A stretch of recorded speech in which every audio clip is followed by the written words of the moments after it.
Welcome to the Crawcast. I'm your host, George Krawczak, and this is what happened at Evolution 2025. And if you like this type of content, make sure to hit that subscribe button like it owes you money. If you want my more immediate thoughts on things wrestling and football and stuff like that, make sure to follow me on Twitter /X at Crawcast. And sorry if I'm a little off in this video. I'm running a 100-degree fever, but hey, I love doing this type of content with you guys, and so I definitely don't want to miss a pay-per-view. So let's get started.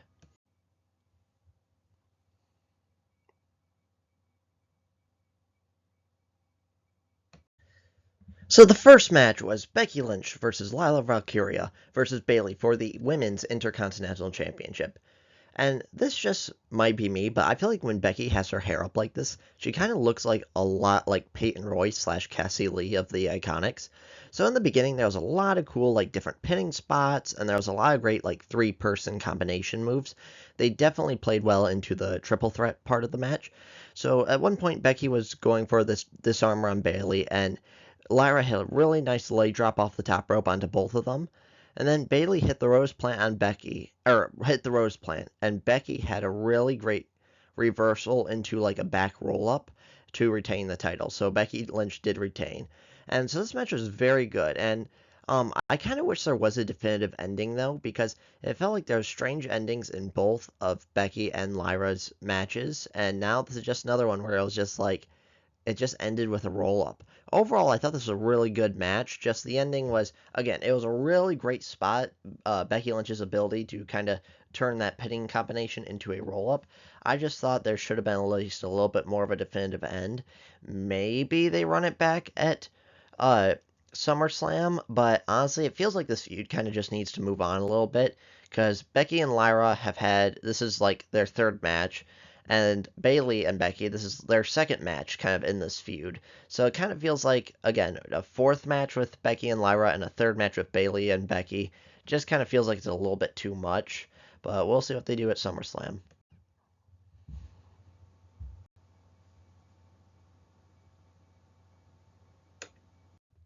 So the next match is Jacy Jayne versus Jordynne Grace with Blake Monroe. And so the beginning was really, really good. It was a lot of fast-paced action, but then at some point in the middle, it really slowed down and felt slow, and there was a couple of botches, and like the first probably quarter of this match, really, really great. The last, and then probably the last maybe quarter or so, pretty good, but the middle bit just was slow and boring and just wasn't that good. And then Jordynne Grace hit a really nice back suplex on Jacy Jayne, and then Blake Monroe helped take out Jacy Jayne's like gang. Jacy Jayne then tried to hit Jordynne Grace with the title, but the ref stops her. And I absolutely hate this bit where the ref stops someone from getting disqualified because like if someone wants to get disqualified and lose the match, the ref should just let them. Like the ref isn't there to tell people what to do or not do. It's just to call for the bell if someone gets disqualified. So I don't like that spot. That just felt weird to me. So then at the end, Blake Monroe hit Jordynne Grace with the title, and Jacy Jayne hit her finisher to beat Jordynne Grace and retain her title. And it was also very weird because commentary was debating if like Blake Monroe's turning on Jordynne Grace was intentional or not, and it's like, how do you accidentally hit someone in the back of a title? Like it was 100% a heel move, and it was 100% turn, and it felt like just commentary kind of screwed it up where they didn't know what was going on, and that just felt really out of place to me. But overall, I thought it was a fine match. Again, a lot of boring bits in the middle, but overall, a fine match.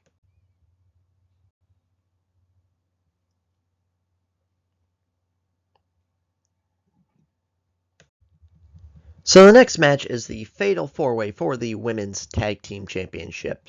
You had Roxanne Perez and Raquel Rodriguez versus Asuka and Kairi Sane versus Sol Ruca and Zarya versus Charlotte Flair and Alexa Bliss. And Roxanne Perez and Raquel Rodriguez are still your Women's Tag Team Champions. So Kairi Sane and Roxanne Perez started out the match, and I just want to say I just hate this type of match where I wish each team had like a member in the ring at all times. So it'd be like kind of a fatal four-way the entire time instead of just two teams wrestling and then two teams not being involved in the match at all. Like I said, I just don't like that. It seems a little bit unfair to me, and it kind of ruins it, takes it out of the match a little bit. And it was also very interesting to me that Alexa Bliss and Charlotte Flair are definitely the most over women in this match. Like, people hated Charlotte so much just a couple of months ago, and now I think every single person in that arena wanted her to win. And I also want to say Sol Ruca, she is so impressive. She is so athletic, and I definitely see her as like a future women's world champion. And so at the end, Zarya accidentally hit Sol Ruca with a spear, and then Raquel Rodriguez hit her finisher for Roxanne and Raquel to retain the titles. And so now that the Judgment Day has all the gold, and it really feels like they should be doing more with Alexa and Charlotte because, again, those two were probably the most over people on the entire card. Everyone loved Charlotte and Alexa, and so I thought they were going to win. They didn't, but overall, this was a really, really great match. I felt like they kind of knocked it out of the park. I'm not a huge fan of the stipulation, but overall, really, really good.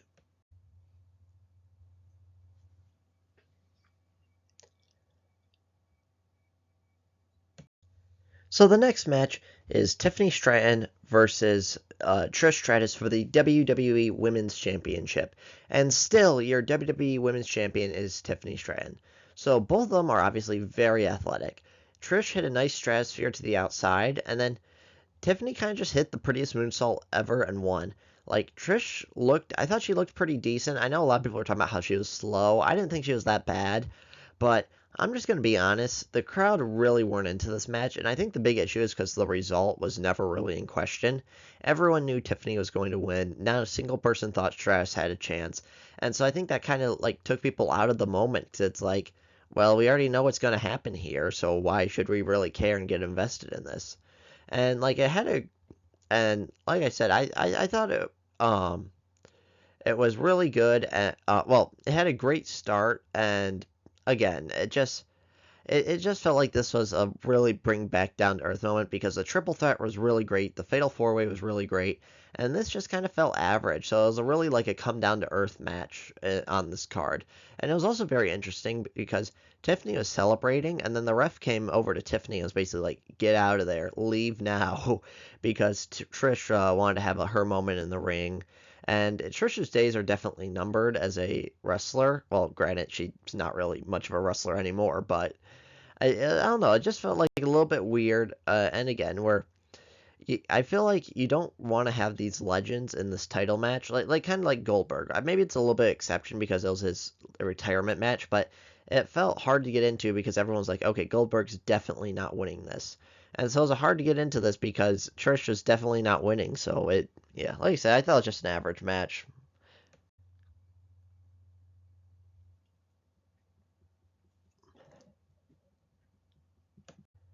So the next match is Jade Cargill versus Naomi with Bianca Belair as the special guest referee. And I'm gonna be honest, this is something that I keep thinking about. I wonder if the police stations ever get scared whenever Naomi's in town, because it feels like she's just gonna go in and steal all their caution tape. So Naomi tried to hit Jade before the match, but then Jade kind of took over. And I also noticed, and I understand this, that wrestling, like a majority of wrestling fans are men, but it was funny to me because this show is kind of built about women and built around women and kind of felt like it was for women, but this crowd was almost entirely men, and I just found that kind of interesting. So Naomi then grabbed a chain and started to like hang Jade, and I'm just gonna be honest with you, thought John Moxley sold it a little bit better. I thought he did a little bit better job with the hanging on the chain part. So Jade then hit Naomi with the chain, and she also hit her with a camera. And I thought it would have been cool if we could have seen like the camera angle of Jade hitting Naomi with the camera, but we didn't get that. And then Jade put Naomi in a garbage can and kind of kicked her. Naomi kicked Jade into a TV monitor that was in front of the desk, kind of on the floor. And I'm gonna be honest, I've never noticed that there before. It might have been there, but I just wondered if this was added for this match or not. So then Jade hit a top rope Jaded through the table, and Jade won. It was kind of also weird to have Bianca Belair there because she really didn't do anything. She didn't really feel important, and quite frankly, they could have literally just had any standard ref there, and it wouldn't have made a difference. So, like overall, I thought it was a fine match. Like there's definitely been worse hardcore matches, but it was just uneventful and kind of just okay. And like I said, just Bianca Belair being there didn't really make sense. She didn't add anything, and it felt like they're just like, oh, hey, let's advertise Bianca Belair being on there instead of actually kind of having a spot for her.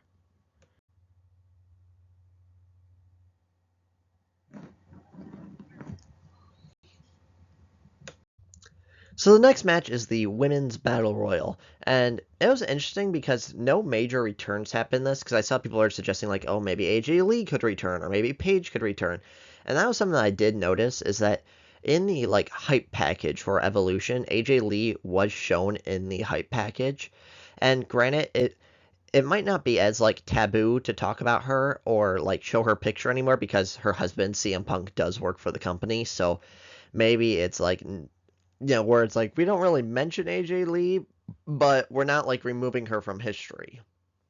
So, what happened during the Battle Royal is Kalani Jordan had a really great spot where she did like a handstand from the announce table to the ring, and overall, I thought this was a really great match. Stephanie Vakir tried to hit the Devil's Kiss on Nikki Bella, and that was interrupted by Chelsea Green. So I think we all need to riot and now hate Chelsea Green, right? Um, so my only issue with the match is the final three. So the final three was Stephanie Vakir, Lash Legend, and Nia Jax. Well, Nia Jax just lost a world title match to Tiffany Stratton a couple of weeks ago, and Lash Legend is from NXT, so you kind of knew once it got down to those three, it was going to be Stephanie Vakir. And it was also a little bit weird because Nia Jax spent like a quarter of the match on the outside of the ring, and I thought that was going to lead to something like where someone will think they won, but like, oh wait, here's Nia Jax to come in. But no, she was just out of the match and then kind of got back in. But overall, I thought it was a really good battle royal. It's hard to kind of make a lot of people shine when they're just stuffed into a ring and you can't do a lot of moves. But I thought there was a lot of great spots and every woman had like a good chance to shine. And it was also funny because there were several times where Michael Cole kept calling Candice LeRae Candice Michelle, and I just thought that was kind of funny. So overall, I think it's kind of hard to have a really great battle royal, but I definitely think they did that, and this was really good, and they just did a phenomenal job.